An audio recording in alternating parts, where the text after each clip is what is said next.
A heavy door with a missing handle stands before you, covered in dozens, if not hundreds.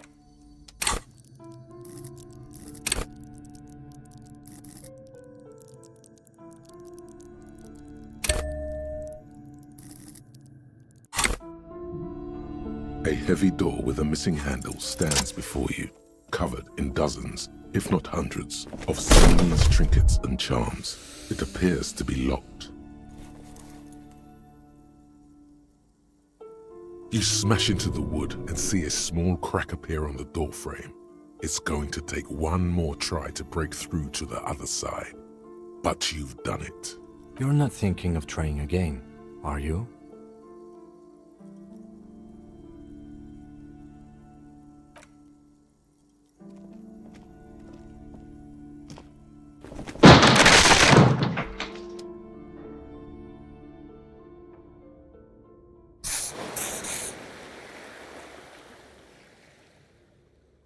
What is this place?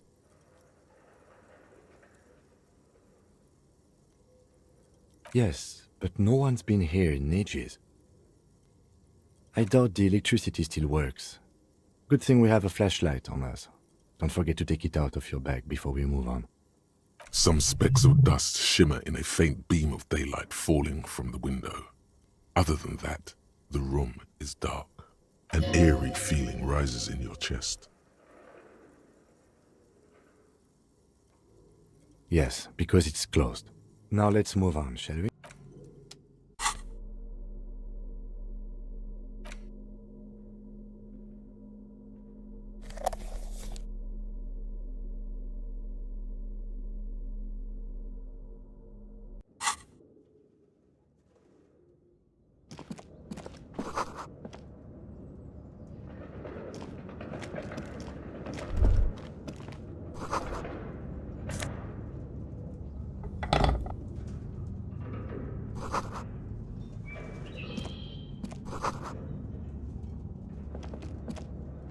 A barbell lies on the floor.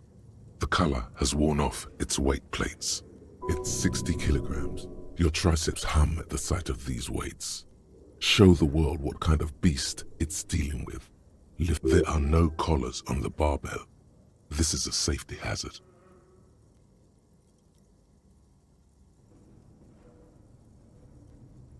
You're right. The weight may fall off. Better not touch it then. It would be a violation of EPIS safety regulations if the gym was still operating, but it isn't. No one's supposed to come here anymore.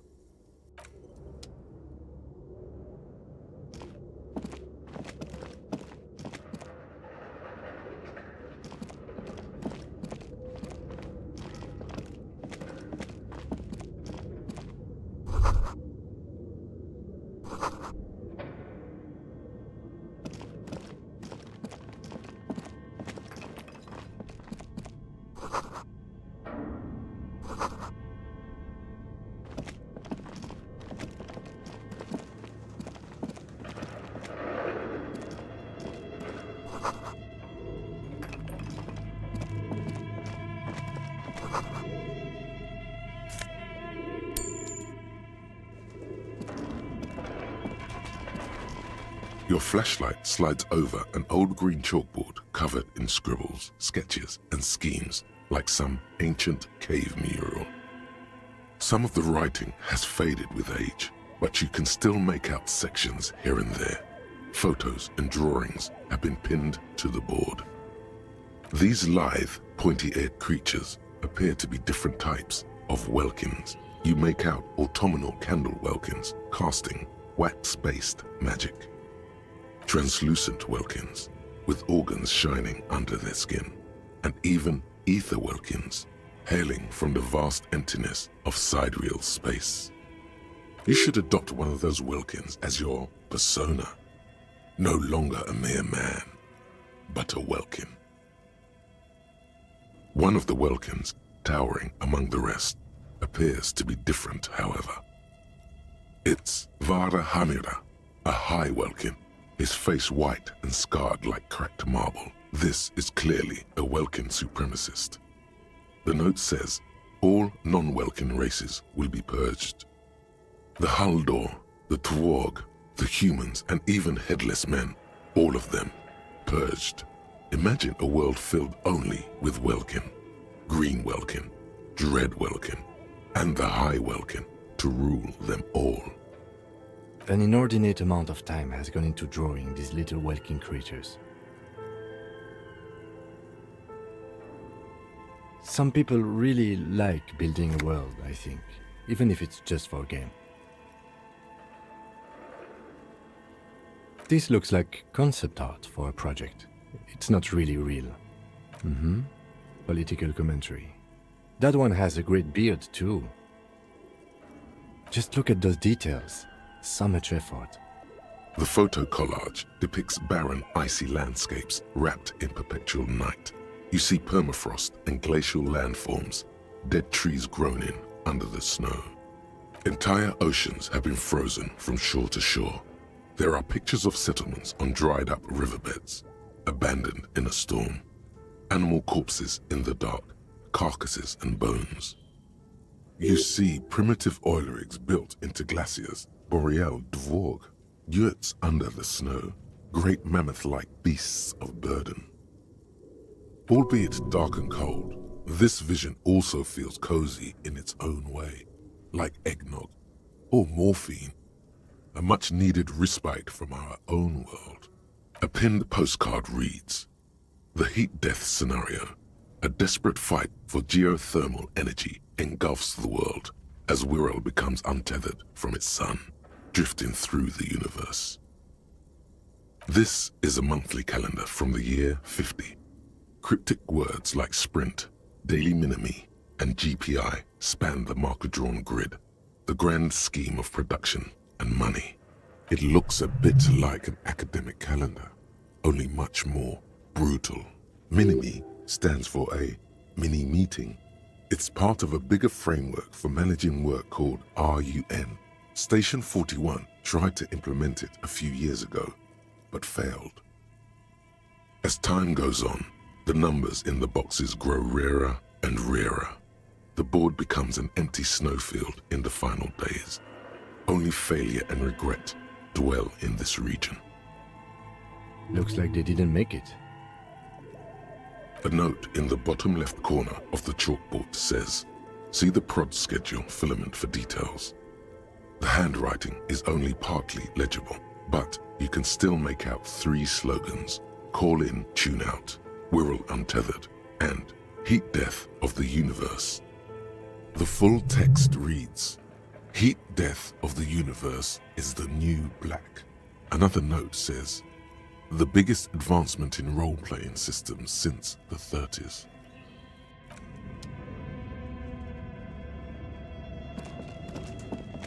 This old fireplace is covered in lines drawn in blue and red marker, the mesh spreading over the stone like blood vessels on alabaster skin. It looks ghostly and strangely ancient. The whole thing resembles Kadran mosaic tiles. Very pedantic. History classes, students with their textbooks open, studying the roots of our civilization. Those aquarelle blue tiles looked beautiful in the sun. Radio frequencies, it seems. UKV 123.6, UKV 123.7, UKV 123.9. Some written notes, too. Sparse and cryptic. Unclear. It looks like a cardiovascular system split into veins and capillaries. Very advanced. You think so? The web is comprised of radio stations, all lead back to one red heart, titled the Game Master Frequency. A note says, this one can listen in on any station it wants. They must have had massive airwidth. These things don't come cheap.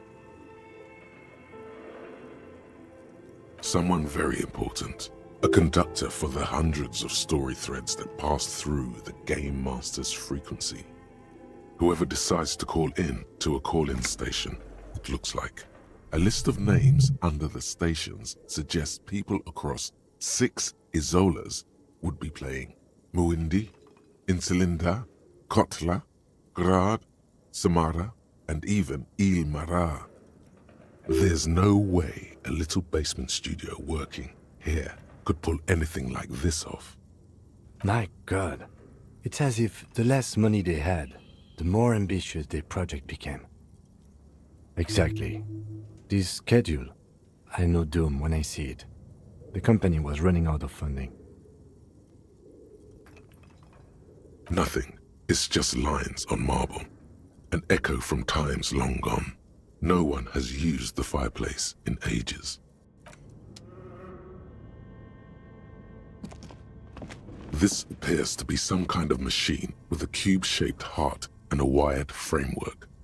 The keyboard has a rectangular on-off button. A piece of paper still hangs from the printer. A radio computer.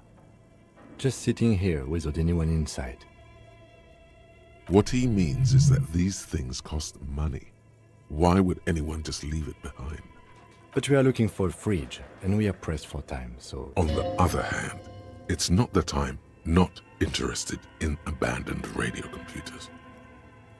This is the Ream Civic radio computer, model RC5120, equipped with a Feld mainframe and a Ream-compatible printer. The machine lights up like some prehistoric animal stirring from its slumber, revealing fluorescent play and print keys on the keyboard. The hatch on the machine's central compartment is wide open.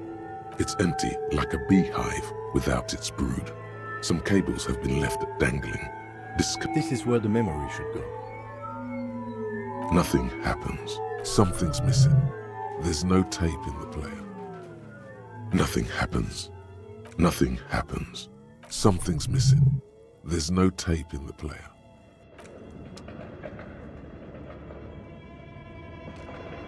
Okay. What do you think is going on with that computer, chalkboard, and fireplace? No, that's not it. I think... Like he's ready to lay out a fine theory, crafted together like a puzzle box. It looks like one of those popular pen and paper role-playing games. Only these people were trying to automate it, make it work on radio computers. Indeed, those Welkins are a dead giveaway. Role-playing people love that stuff. The world looks like a modified version of the We Were board game, with hit death thrown in. Super cool. Someone should give them millions of real immediately. This game is too good to be left unfinished. No idea. They stopped filling out the schedule on the chalkboard. Indeed, it's ambitious and untethered from reality, but...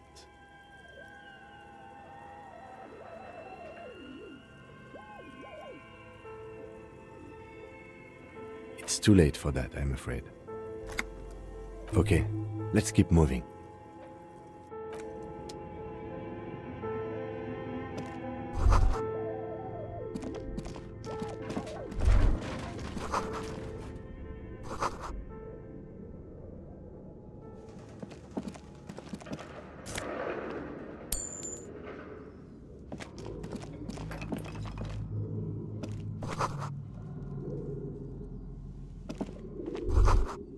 Looks like someone tried to reconceptualize their business here. Look, the skis and rotor blades both bear the same Slipstream logo. It seems likely that they started out making one, failed to turn a profit, and then pivoted to producing the other. That's a good question. Not quite. You do know that there's something unusual about this company's business model.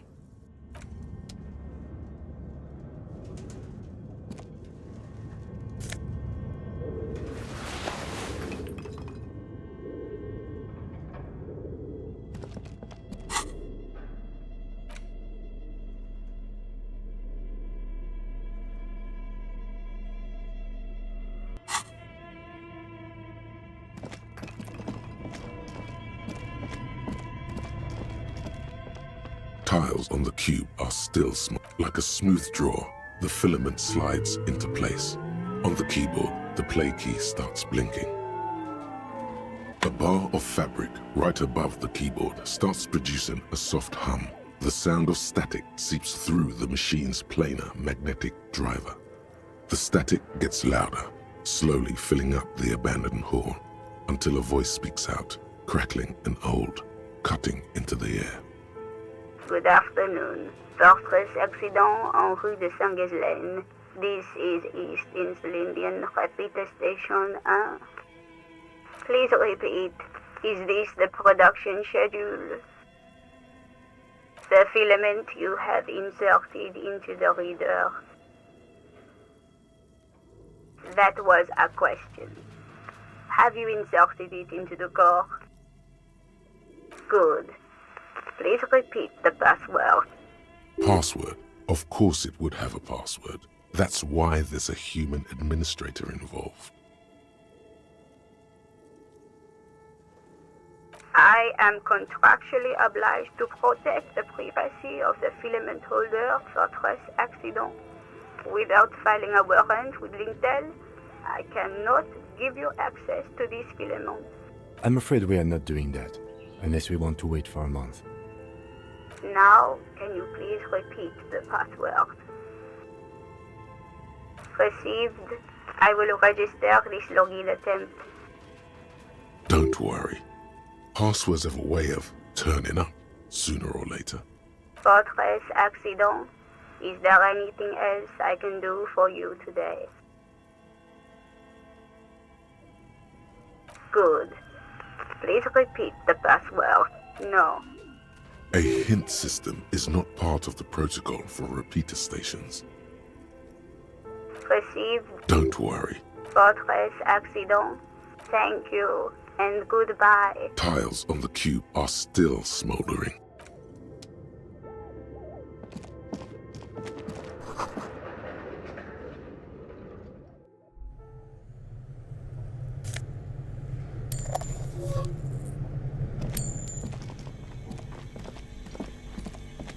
You see a terrifying ice bear with a strange compartment in its belly. The door is covered in frost and the bear's eyes are glowing red. The bear looks oddly realistic. Is it taxidermy? This must be the fridge you were told about. Look inside. See if it's big enough for the corpse. A gust of freezing cold air rushes to greet you. You hear a low grumble as the bear regulates itself. This is the inside of a refrigerator. The lieutenant takes a peek inside. His hand has found the holster of his gun. The shelves are empty. All you see are crumpled ice cream wrappers with the brand name, Revachol Ice City. A handwritten note has been attached to the door. The fridge is huge. You pocket the note and the little fridge magnets keeping it on the door. It's certainly an eccentric choice, but it is capacious and cold enough, too. Your visual confirms you could fit 2 more bodies in the ice bear fridge. Shall we go and get the body, then? I'll take the head, you take the feet. The stairs won't be easy, but we'll manage. The body is heavier than you expected and stinkier. It takes half an hour to get the hand to the bed. Then 10 more minutes to stuff it into the fridge. The lieutenant takes a step back to admire your handiwork. Beautiful. A dead body in a nice bare fridge. This is some of the best police work I've ever done. Of course you don't. Look at that. What have we done? We stuffed a dead body in a nice bare fridge. This does not leave this room. Did we though? Okay, maybe we did. At least we've stopped the body from decomposing further. Now you can conduct another inspection under controlled circumstances. Inside the icy realm of the ice bear fridge, the corpse stands slumped, waiting. Your arm reaches out and your eyes close, as if by their own volition. It's dark all around. You feel cold, dead flesh through the latex glove. It's right under the palm of your hand.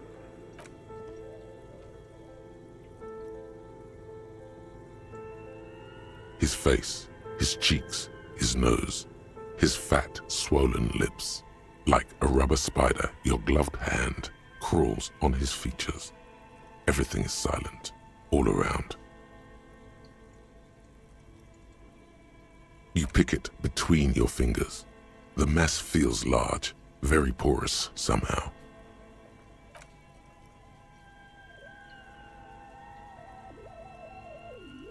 The oral cavity is cold and moist. A ball-like tongue attaches itself to the base of the mouth, lolling around like a scallop.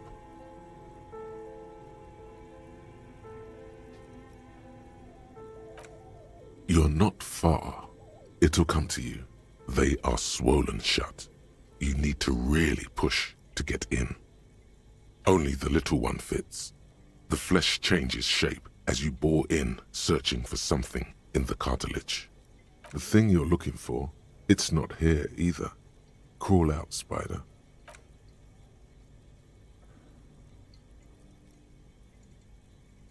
The oral cavity is cold and moist. The tongue moves freely in the cavity. The mucus of the mouth is slippery, fragile, even through the latex. From the soft meat, teeth are budding. Hard pearls of bone in the gums and in the back of the mouth. Can you feel it? You're so close.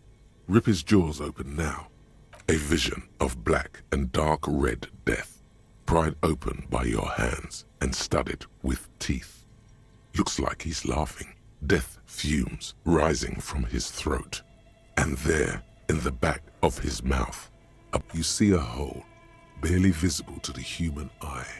It is swollen shut, almost vanished. No larger than 0.4 centimeters in radius, the edges appear darkened. An abrasion collar.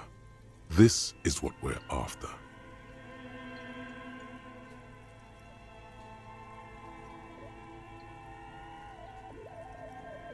A black trickle of liquid runs into his throat from the wound.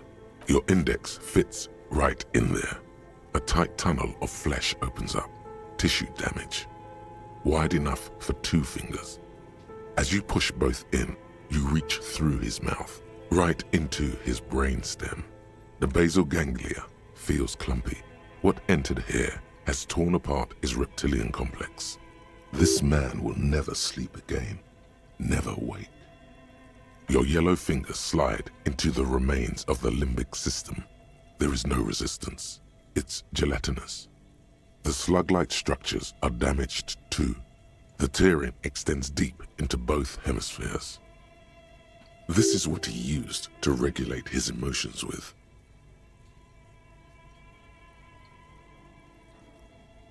The lieutenant answers with the sound of his pen on paper. Your fingers are all the way in now, reaching toward the inside of his skull. The cavity goes further, but the entry wound isn't wide enough for the rest of your hand to follow. Your fingers reach toward his skull. His cerebral cortex feels like jelly, cold jelly. Strange fluid streams down your wrist as you push deeper until you feel it on the tip of your finger. Ice-cold serrated metal. Its edges cut right through the latex and into your finger. The pain is barely noticeable under the adrenaline rush.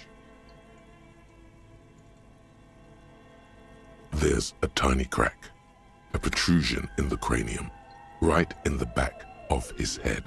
Your finger must be pointing straight at it, from the inside. The object that is in there stops just short of the skull, in the encephalus, knocking this tiny fracture into the cranium.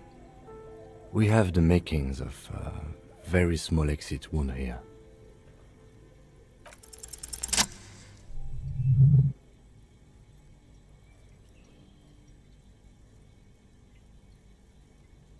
You pick the object between your index and middle finger. Feels sharp, like metal. The inside of the head feels cold and smooth, like a glove. Sweat dripping down your brow. Careful not to lose the prize between your fingers. With a plop, your hand emerges from the mouth. The garden glove is covered in blood right up to the wrist. Between your fingers, a small flower, a blossom made of lead. A bullet.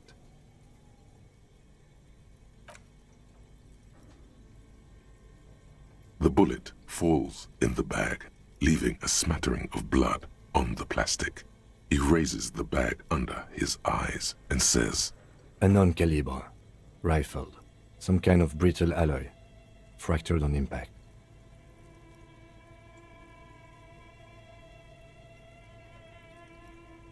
Of course, you deserve it. We need to add an item to the injury list. Injury number 4. Oval entry wound with an abrasion collar. Soft palate, back of mouth. High velocity. Temporary cavity in brain tissue. Small exit wound on the occiput. How does that sound? Opinion, fatal injury. And one last thing. We can now fill in injury number 3. Ligament mark. Opinion, non-fatal. Post-mortem. Treatment. He's proposing the bullet was the real cause of death, and the hanging an attempt to conceal this fact. Yes, and the belt around his neck, the hanging, even dragging him to the yard. All of it was done after this man was already dead. I have had my doubts since you showed me the tracks. Why did they carry him over? Why not march him, I thought. There was no satisfying explanation. There have been other signs too, small things. We were right not to assign hanging as cause of death, as the perpetrators expected we would. No such luck for them. There is, of course, the very real possibility he was both shot and hanged. That's for us to find out. But this, it will make finding them just a little easier. To hide something. The real killer, the real motivation, what really happened here. Yes, we should take a closer look at it. I am certain it has more to tell us. This little thing could reveal much about the weapon that shot it. Oh, you really do. I am glad to hear you say that. Your room in the Whirling in Rags should come with a bathroom.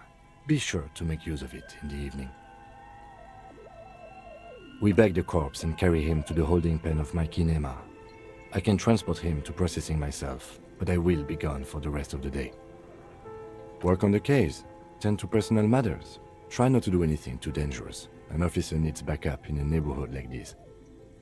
I'll leave that choice to you. And one more thing. Great work, detective. After you bag the corpse, Lieutenant Kitsuragi will leave the party until tomorrow morning. You can do side tasks and even the main case, but it might be more difficult. Plan his exit accordingly.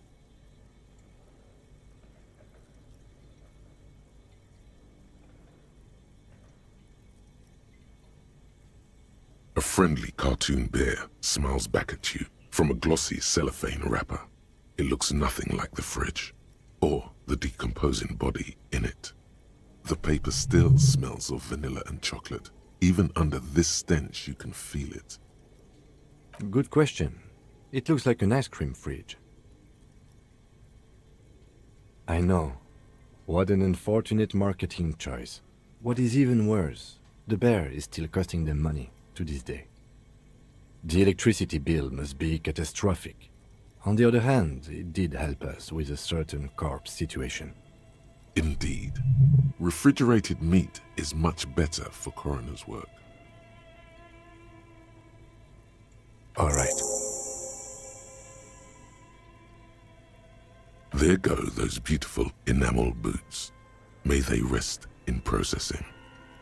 Oh well, in another lifetime. I will need a little help carrying him. You take the hands, I'll take the legs.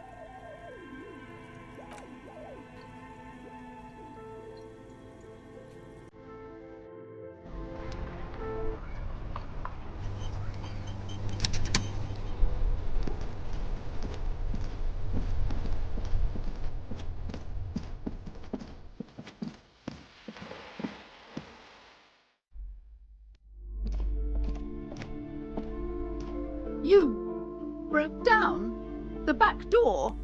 The wards? The door? It's all gone now. Dark psychic energy leeching onto my shop. I suppose it's all over now. I guess there's no escape. Just a door? This place is cursed, Detective. They don't call it the doomed commercial area for nothing. Just look at the sheer amount of companies that have failed in this house. I hope you're happy now. Happy that you've ruined everything. Now that you've broken the door, the curse is coming to get me as well. Host Almighty, she prays, guard me and my honest business venture from the curse that lurks behind the door. Blessed be your name. Of course you would think that. You're nothing but a policeman. All right, you know what? I'm willing to let you investigate the doomed commercial area. We are set on the path. There's little else to do. Her facade has dropped. Now you see the curiosity behind the fear. But before we go on, tell me, did you encounter the malignant entity? You did? Then it has to be true. I've suspected that this woman-shaped energy must be connected to the curse ever since I first saw her. Did you see that she lives inside the chimney? Yes, that chimney is part of the building's central furnace, and it's enormous. She has barricaded herself behind some metal security curtains. Some unnatural magic, I assume. You should go find the entity and ask what happened to all the companies in the building. And do return to me after you've talked to it. I'm quite anxious to know what she has to say about the curse.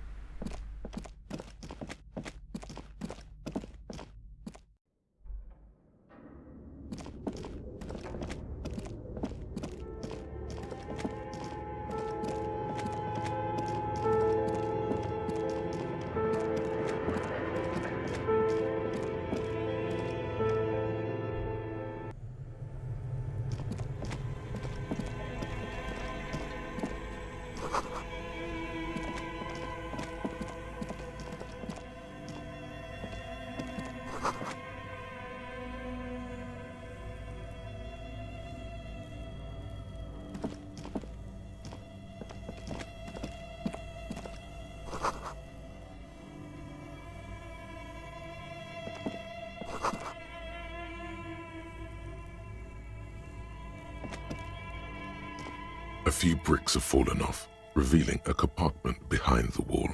It's too dark to see in. There is. Inside, it's nothing but gloomy blackness. Better not stick your hand inside. Your hand reaches deep into darkness and spider webs, rummaging around. You find a number of rusty rifles hidden away. Most of them are ugly and inoperable, but a single rifle catches your eye. It's a bolt action with a fine woodstock. An old Belmagrave rifle, Revolutionary era, prized for its reliability more than its accuracy. The rest are probably Belmagraves too, just too damaged to be identified. A fit service weapon for a fit officer. Too bad it doesn't work. It looks like it's been out of order for years. It means there are firearms, albeit inoperable, still lying around Martinez. This is an interesting coincidence. Could prove useful in some way. You don't know how yet, but it might be useful down the road. This is a good find. Really justifies coming down here and looking around. Inside, a secret room infested with rats, spiders, and woodlice.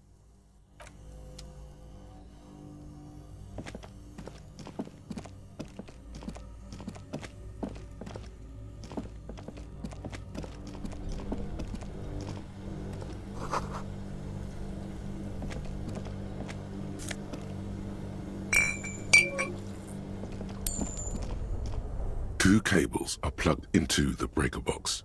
The red one leads to the ice bear fridge and the black one to the ice cream maker nearby. Something close to you dies with a soft electric purr. An electric sizzle. The room is slightly quieter now.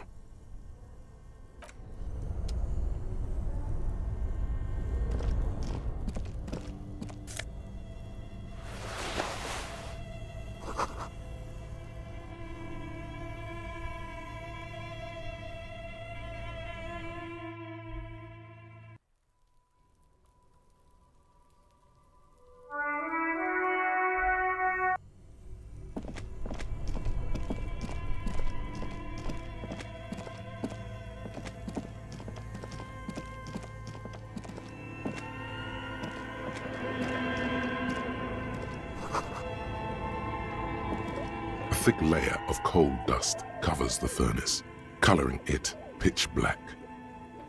A lush layer of coal now covers your skin, sinking into the wrinkles. Your hands look ancient. Maybe you could paint something with this coal. Leave a cave painting for future archaeologists. No, that would be stupid. It's dark and grimy here. In the darkness you can hear chatter. It's coming from above. A voice or several voices talking to each other. Near, the echo is so prominent, it's impossible to discern what the voices are saying or what's producing them. Maybe it's coming from somewhere upstairs. You should investigate. Something breaks loose in you. A mighty bellow echoes throughout the chimney's depths. The chatter of tiny voices above suddenly cease. Then, Hello? Hello? Did you say anything? I can't hear you. Please come upstairs. There's a safety curtain on the second floor. I'll open it. you hear a low rumble upstairs, the sound of a curtain being pulled aside.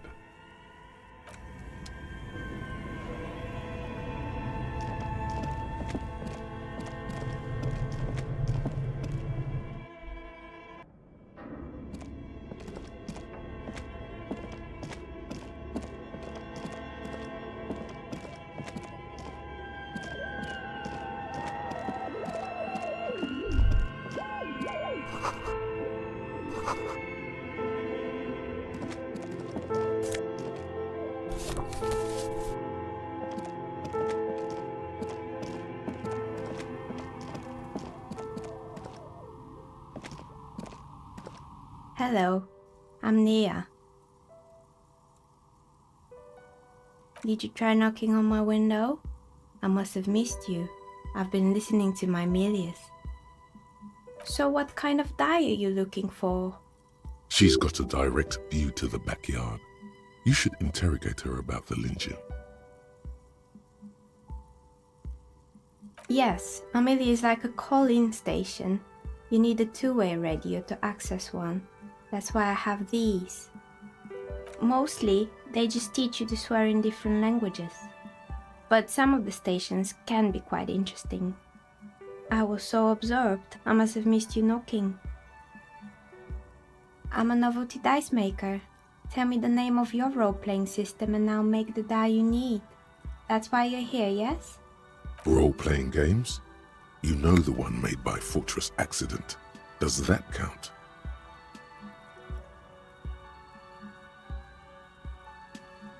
Very good. My rate is 10 real per set, unless you want something really unusual. Take a look around and see if there's any particular stone you want to use. It almost looks as if the stones and dice are a natural part of the room, growing out of the shelves like stalagmites. No falsehoods are present. She's a novelty dice maker and doesn't have anything to hide. Ask what you need. Nothing really. I didn't know him. I'm sorry, detective, but as you know, I usually have my headphones on when I'm working. It shuts out most of the daily ruckus behind my window. Well, there's always something going on in the Whirling's backyard. During daytime, there are usually those kids, and lately I've been seeing a lot of drunk workers hanging about. Must be because of the strike. She's heard of the murder, but did not see it, sire.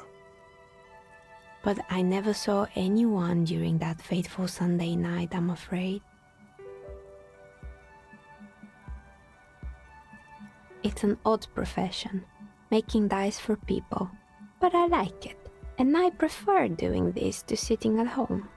I might have, but in this case, all I would have seen is my own reflection staring back from the darkness. It's light here, but dark in the yard at night. It's really hard to make anything out in the yard when it's dark outside. Besides, I rarely get up to look out the window when I'm in the zone. She nods. Anything else, officer? We're inside the chimney of an old central furnace. It's strange, I know. But when I arrived here, all the other rooms were taken, so I had to build myself a makeshift home. Besides, I don't really have to pay any rent here, so that's a plus. When she arrived here, there was no room anywhere else. She must have known the other businesses. More or less. Are you interested in anyone specific?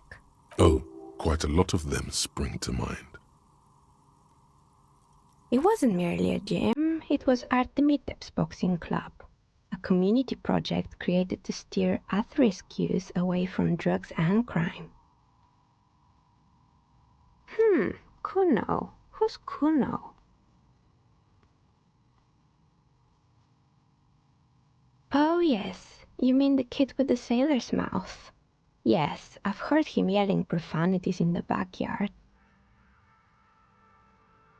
I think it would take more than a gym to help that kid. It didn't. If anything, it made the youth situation in Martinez even worse. At some point, someone started a rumor that the punching bag downstairs was full of amphetamines. It's not really full of that. No one would store their drugs like that. Eventually, the coalition took away the funding and the club went bankrupt. This was a few years ago. It's gotten much more peaceful around the plaza ever since. Oh, right. I hope you didn't try to ring me. I think none of those doorbells work, including mine. I'm still in the middle of connecting the wires. Sorry about the confusion. The doorbell with the empty name card must belong to her then.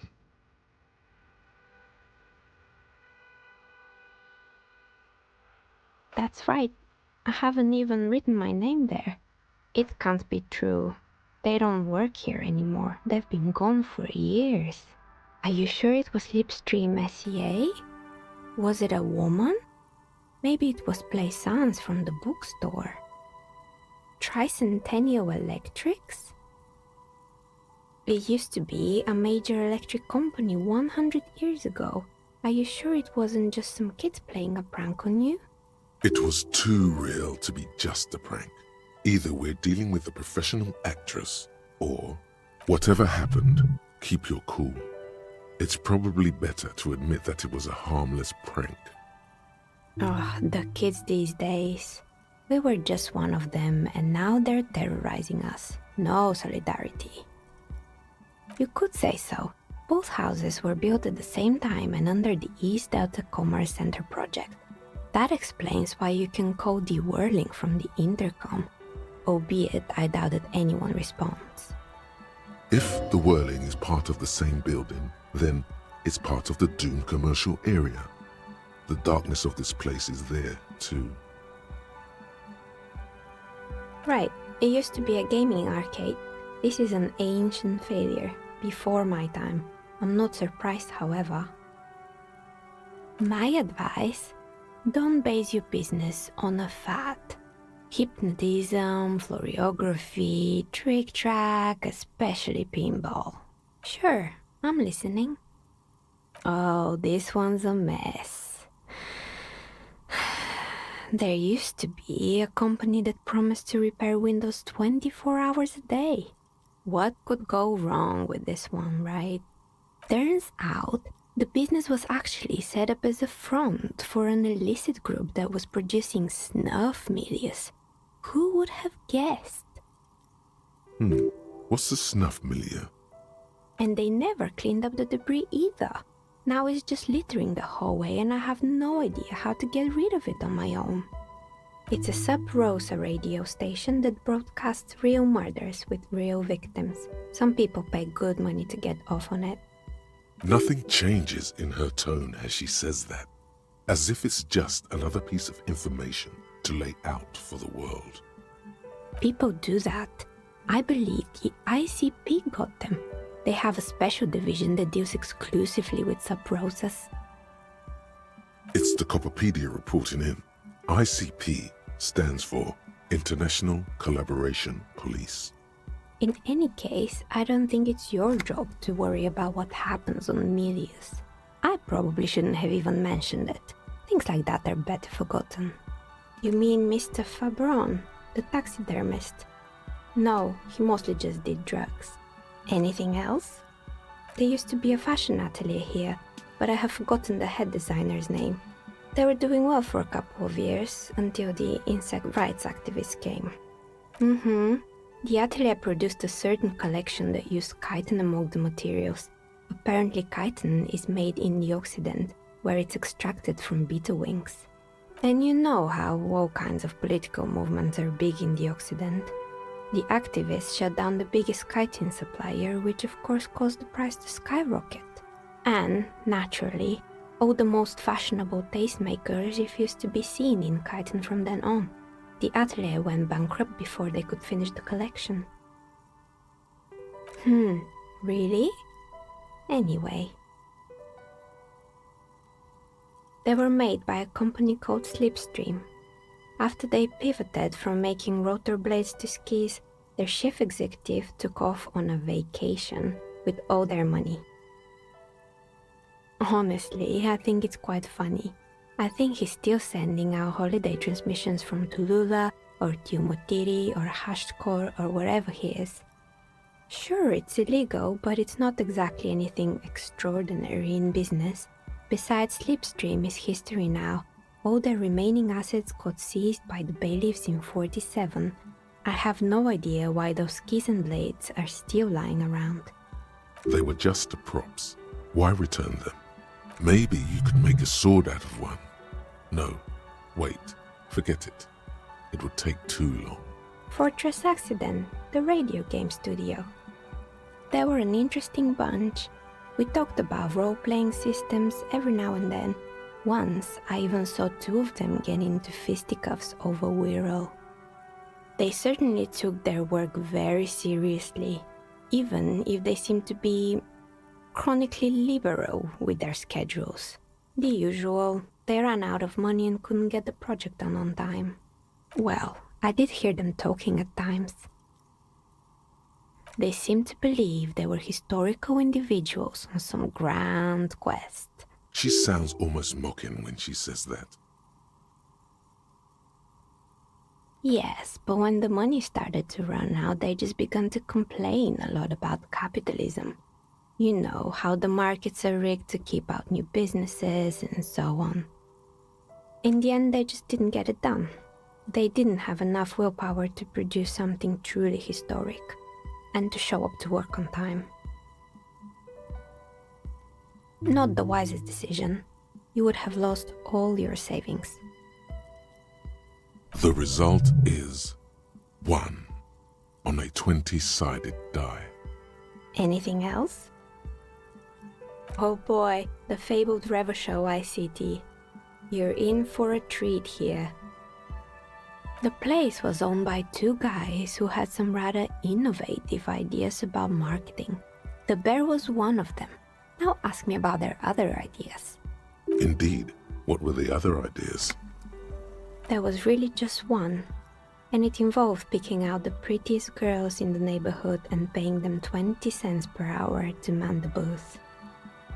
And by man the booth, I mean slump behind the counter with a face that could maim you if you ever dared to disturb their bored magazine browsing. Fritta does the same thing. Employing silky teenage girls is a widespread practice, yes. Unfortunately, they always come in packs. I'm talking about acne-ridden girlfriends and gorilla-like boyfriends loitering near the shop. At least that's what happened with Revachol ICT. And they already had the bear. The bear. Of course not. The bear was terrifying.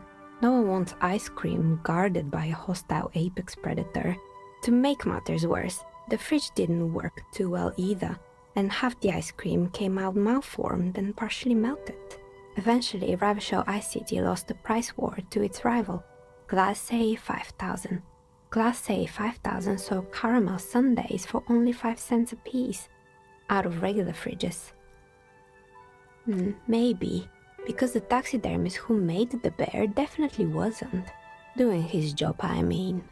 He said that the bear was his vision beast. He said he met his vision beast while high on desiccants. Called it Megatherion. Sounds cool. Megatherion, a mega wild beast. It's an imaginary beast that guides you through life by telling you to do more drugs, mostly.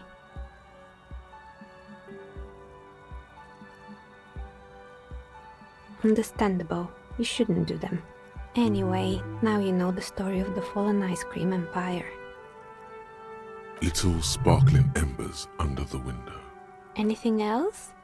Yes, I think it was called Androgynous Orlando or something similar.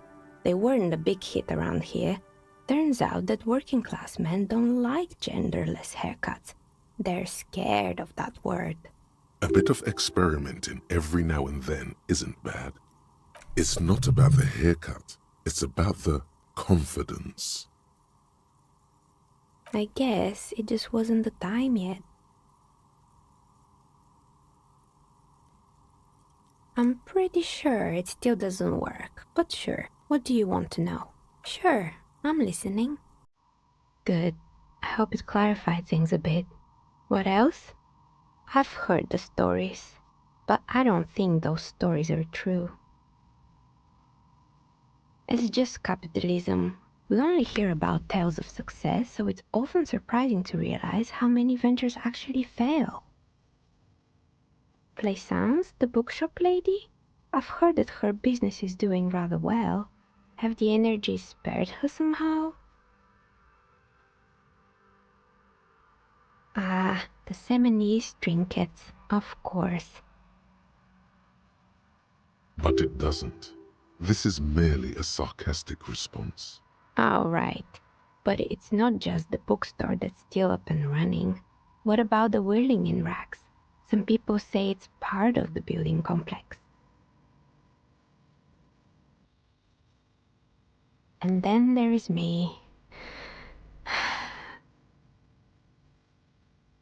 I've been here for 14 years, selling novelty dice to role-playing enthusiasts. Not exactly a million-real business idea, yet somehow I've survived despite the talk of malicious energies. Strange, isn't it? Maybe it's just because she's so talented that she's been able to woo the curse.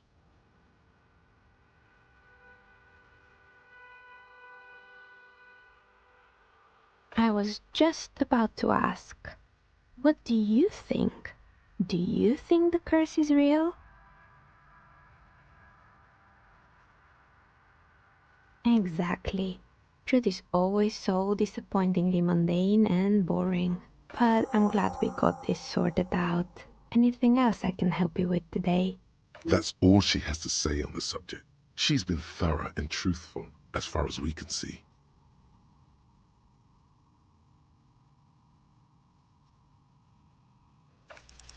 You feel nothing. If anything, it's uncomfortably warm in here.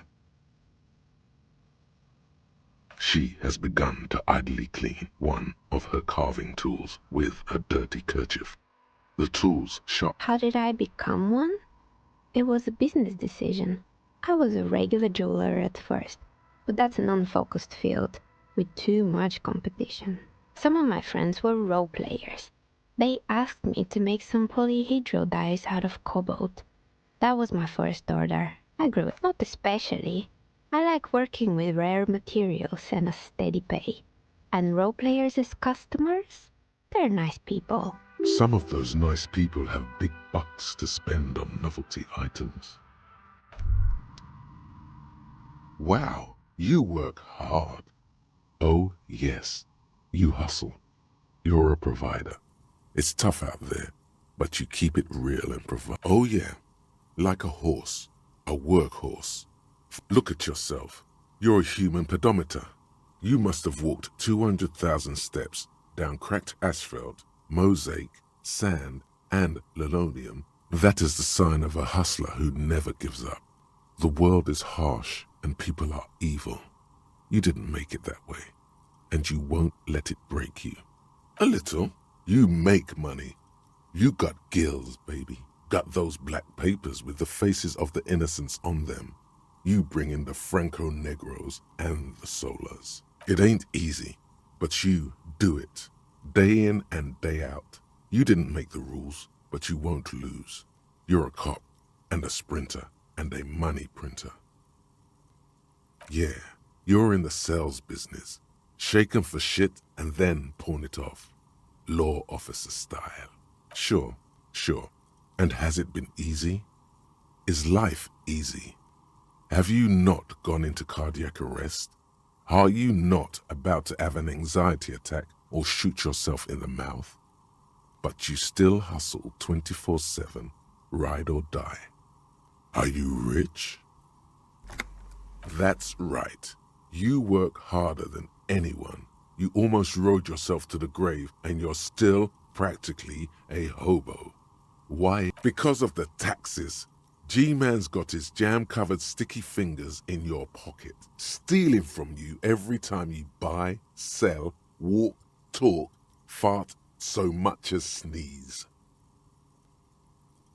Aren't taxes almost non-existent in the Gossamer state that is Revachol?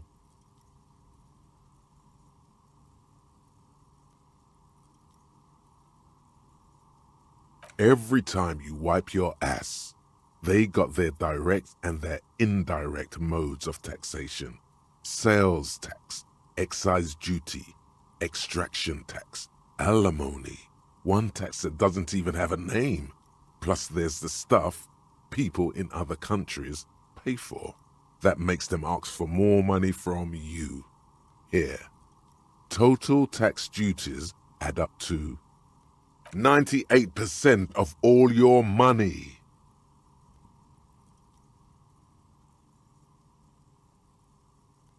What are you not sure about? They're milking your nipples till they bleed. Can't you? It's all about the tax issue, hustler. No other problem in the world is as pressing as top marginal tax rates.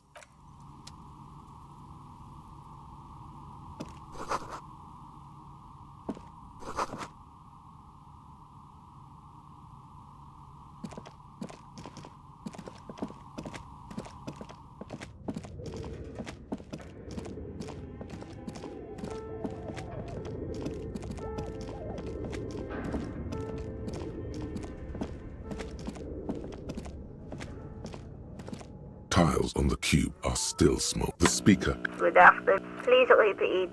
Is this the production schedule? Good. Please repeat the password. Received. Don't worry. Fortress accident. Thank you. Tiles on the cube.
Take the legal documents out of the envelope, a 12 to 40 month construction period, and the zoning plan in the addendum.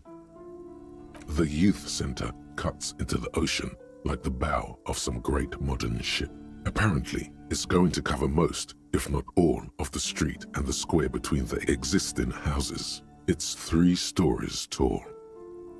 It's going to be awfully close to the already existing buildings, almost wall to wall, practically integrating them into the youth center.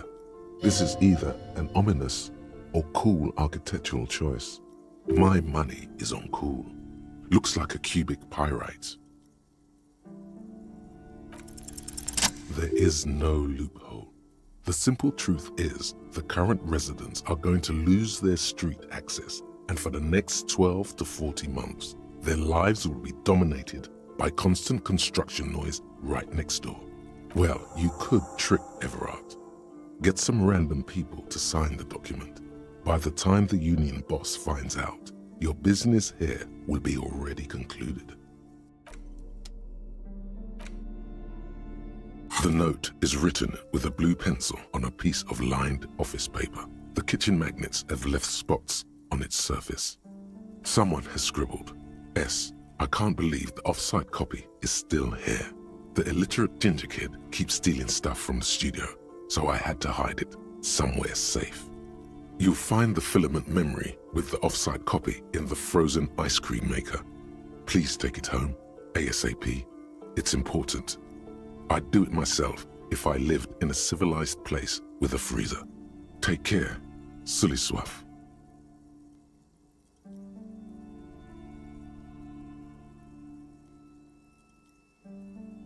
According to the note, someone named Sulislav, perhaps someone who belonged to the defunct radio computer company. Sounds like a question for a detective.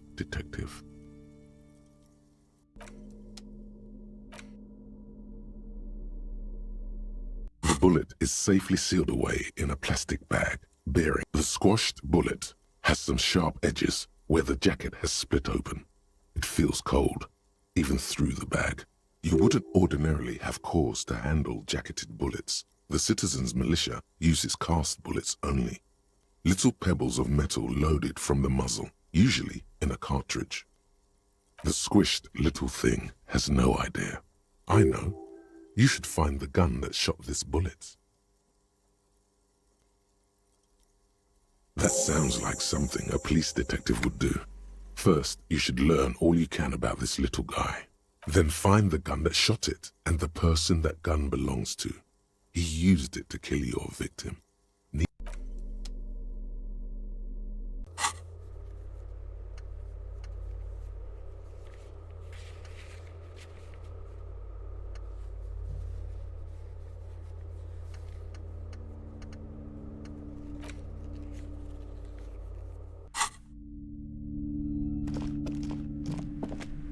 What have you found? And also, do buy the books. There may be teachings in them. A novelty dice maker? Well, spit it out. Why does she need the dice? For some kind of sorcery? Sometimes they use the ankle bones of sheep. I don't understand. If it's not her, then where is the source of the doom?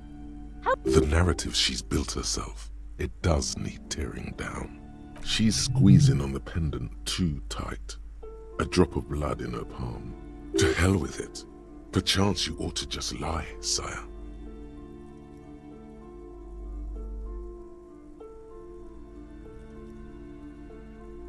Wait, what? The entire economic system is cursed?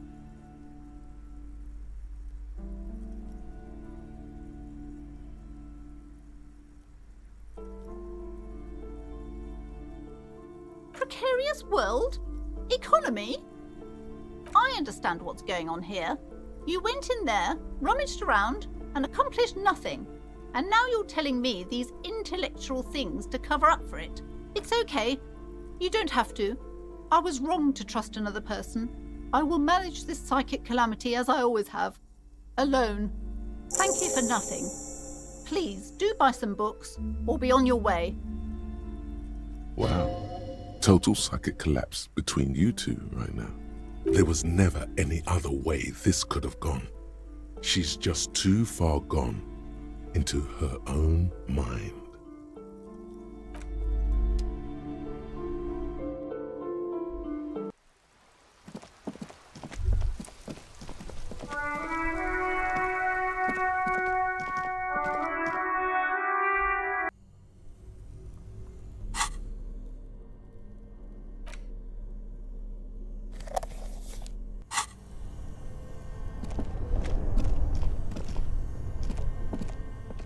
This orange machine is dead still.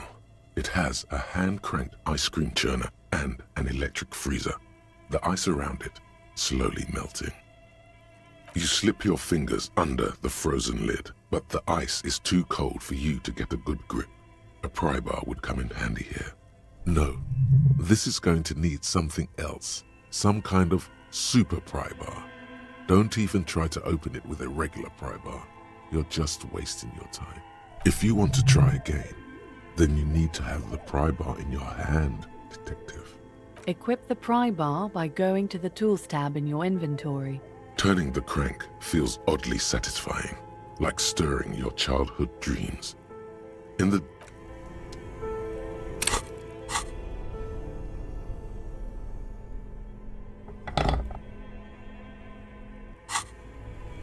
This orange machine is dead still. It has a hand-cranked ice cream churner and an electric freezer. The ice around it slowly melting. The ice squeaks beneath the pry bar. You think you've got the bar. You see the pry bar's metal handle. That's a good pry bar. But this ice cream maker is frozen shut. It takes an advanced tool to get it open. Some kind of super pry bar. You have no sooner or later, you will stumble upon a tool mighty enough. Then we will know what's in this mysterious ice cream maker.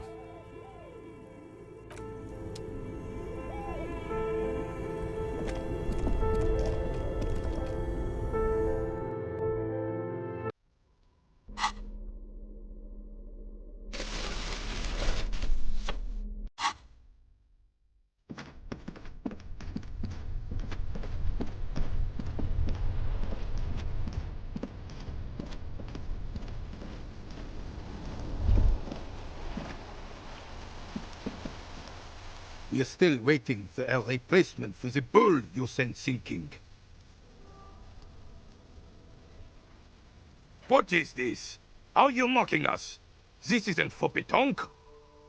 Now, no need to get angry again, honey. I'm sure the officer tried his best.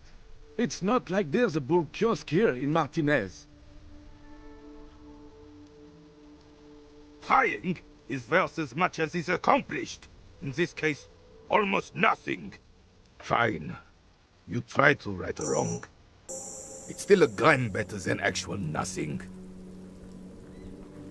It's a Bell McGrave, 4.46 caliber, breech loading, Revachol made.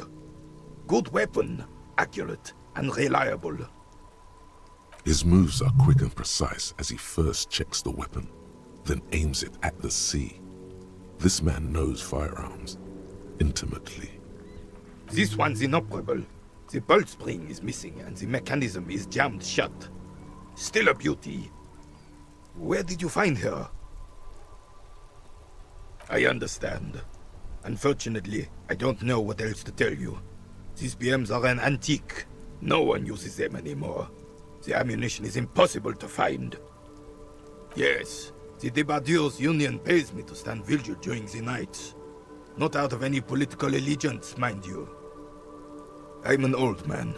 Don't sleep more than a few hours every night anyway, and money is tight. Yes, it does. Unfortunately, I wasn't working that night. Been on a 2-week leave since last Monday. No one. The bus has been unmanned since last Monday. There's no other guard. It's just me. Yes. It's not actually an issue. I mean... Look, officer. The container yard doesn't actually need a guardsman. Never had one before, René. Monsieur Claire had that booth built specially for him. It's mostly decorative. The possibility of someone being in there is enough to discourage any ill-minded individuals. Evrard created this job for René because he knows the Royal Carabiniers' pension of honor and PTSD isn't something a man can live off. A decorated Kingsman collecting there reflects bad on the whole neighborhood. His words.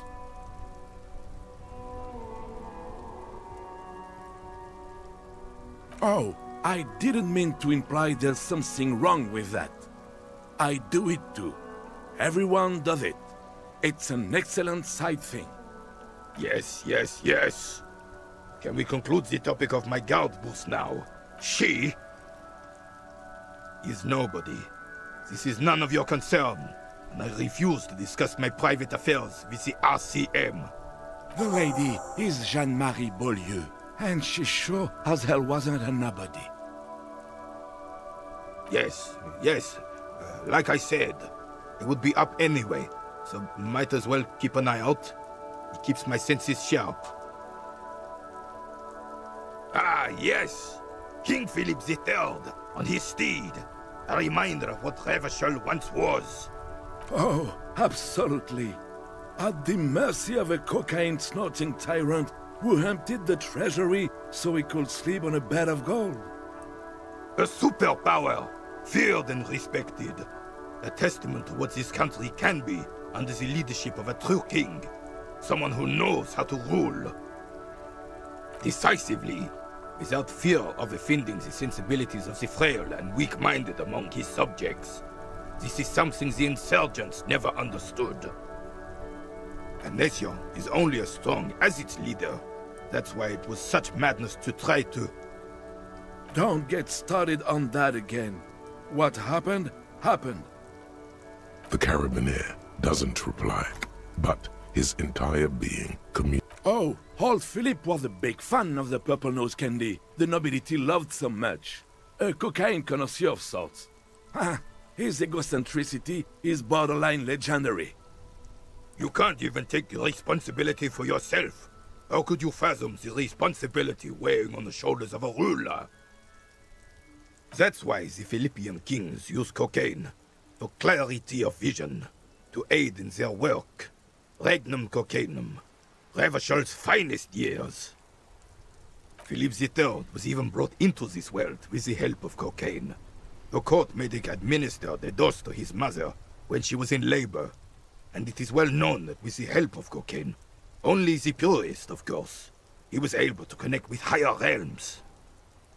He's just making excuses for the king's habits, isn't he?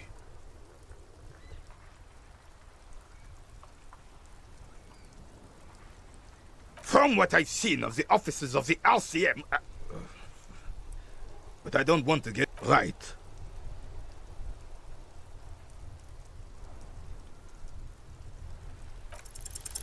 As Rene turns from you to his partner and back, the medals on his chest rattle and glare.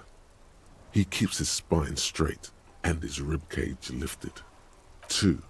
The larger one is shaped like a cross, while the smaller medal resembles the sun. A crowned head in front of 2 crossed rifles. The medal hangs from a blue-striped triangle. It's the Croix de Bravoure, Cross of Valor. The cross was the highest battlefield decoration in Suzerain's armed forces, awarded for exceptional bravery in the line of duty, in service of King Frizzle I. A small blue star inside an orange sun. It has the word Valiance written below. The setting sun was a decoration used to distinguish seasoned combat veterans in service of King Frizzle I during the Revolution. For bravery.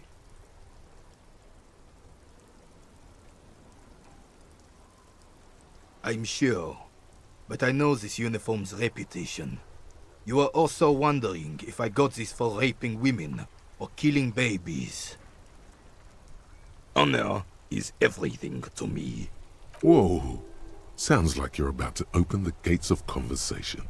This man will literally talk your ear off if you let him wander off to memory lane.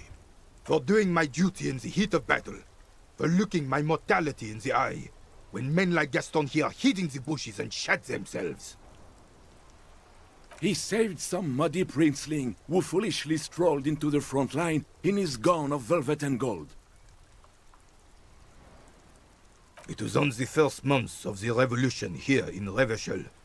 Unrest was spreading like wildfire. Marauders had taken most of the Couronne and were getting really ambitious. King Frizzle thought he could end it all in one decisive strike. sent his cousin, Drisson, to put an end to the unrest. Alas, the young Drisson was all piss and no vinegar, wearing a tunic of purple velvet and cockatoo feathers to battle. Even his rifle was gold-plated, shone from 5 clicks away. Can you imagine the asininity? He really despises that Drissant fellow. To keep the long and bloody story short, Drisson marched us against the partisans in Coron. And when I say marched, I mean made us walk into captured enemy territory, single file, like toy soldiers, while he rode in front on his giant red stallion. The rebels were smart. They let us come real close before opening fire. Suffice to say, it was carnage. I got shot in the left shoulder and went down. Just a flesh wound. But just as I turned over, the prince fell into the mud next to me. He was missing his lower jaw. Then his horse, driven mad by the noise and smell of gunpowder, stepped on my leg and shattered my knee. It's painful to even think about. I grabbed my sidearm and shot the beast in the head. Then everything went black. Capitaine Arnoux, le fléau des chevaux. The bane of horses. When I came to, it was all over. It was just me and Jolas Tresson, gurgling in the blood-soaked mud right next to me. The dink had taken numerous flesh wounds and lost a lot of blood. But despite missing his jaw, he seemed hesitant to die. Tougher than he looked, that one. So I grabbed the dink and started crawling. Kept going until the 59th Cavalry picked us up. Through some miracle, we both survived. And the jealous freak convinced Frissel to give me a medal for not leaving him to die in his own blood. Piece and shit. He was the commanding officer and I was on duty. Just doing my job. Shouldn't hand out medals for that. 13 months later, I received the Sun for distinguished service. It's not worth mentioning. You sense he's downplaying it. He did a lot more than his duty. More than anyone's duty. It's in his spine, in his billowing breasts, and untarnished self-worth. The old carabinier stands quietly like a statue, his features motionless. What Monseigneur Modesty is not telling you is that he crawled over 7 kilometers before the cavalrymen found him and Drisant. 2 days later that was. And that even while crawling with a mangled half-dead prince on his back, he still managed to murder 3 rebels on his way. Is that pride in his voice? It's deep down, but maybe even unbeknownst to the man himself, it's there. Maybe, but also bear in mind, officer. Oh no, you have to get shot. Repeatedly. And you need to get your hands bloody too. Really, really bloody. Do not speak of what you know nothing about, Poltroon. Duty is something you will never understand. Because he was a goddamn dandy. Had no business leading men or even being on the battlefield. All he was related. That's it. Royal blood alone doesn't make army commanders. He was a stupid kid, only interested in horses, hairstyles, and man-loving. Whoa, man-loving? Is that even a word? It is not. Bah! There were many such stories in those days. Many such men, too. True Eversholians. Men with backbone. Oh yes, René, yes. Men were bigger, girls were prettier, and everyone wore the fascia. Lord, please, bring those days back. If I'm not getting into this with you again. Officer, was there anything else? You should try to come up with a heroic story of your own. Impress this old soldier.